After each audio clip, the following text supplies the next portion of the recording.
Hey everyone, this is Paul from Ortho Eval Pal. Today I want to talk about how to perform a C6 deep tendon reflex or a brachioradialis reflex.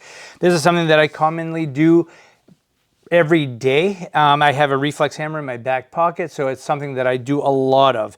I want to talk about some of the tips on how to maximize your ability to do the reflex for the brachioradialis. And so the first thing we need to know is that the brachioradialis is controlled more from the C6 nerve root in the neck, so it's a good indicator that if somebody has a suppressed reflex here compared to the other side, that there may be some sort of nerve root compression going on that is suppressing that nerve from sending a good message, all right? So what we want to do is we want to find that brachioradialis musculotendinous junction. It's the area between the muscle and the tendon, okay? So what we do is we take the patient, we put them in this position, the wrist is in a neutral position like this.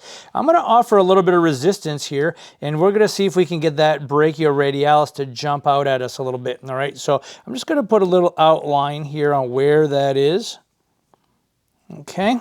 And then what we're going to do is we're going to have the patient relax. Now, one thing that you need to remember is that sometimes it's easier to do reflexes on one side than it is on the other, all right? So I'm right hand dominant. It's a little bit easier for me to do it on this side. It can be a little bit more difficult on that other side. So it's important that you practice with your non-dominant side so you can make them as symmetrical as possible, and that you repeat it the same way for both sides. Now, it's very important that the patient really relax that arm as much as possible.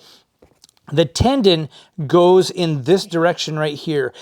And as much as you can, I want you to try to strike the tendon as perpendicular as possible with your reflex hammer, okay? So you want to avoid striking it like this because it's just a little harder to target it and hit it, all right? So I'm gonna have you really relax, just let that arm drop right there, okay? It's important that you try to strike that tendon and let the reflex hammer bounce back off. You don't want to hold it like this. So always think about trying to let the hammer swing like this, okay? So it's just a nice, quick, abrupt strike like that. It's all you need to do to get a nice reflex. And it's important that you practice that. Okay, this can be a difficult one to get on a patient, but that is how you would do a C6 or brachioradialis reflex. Hope you enjoyed today's video. If you did, please give us a thumbs up and be sure to subscribe.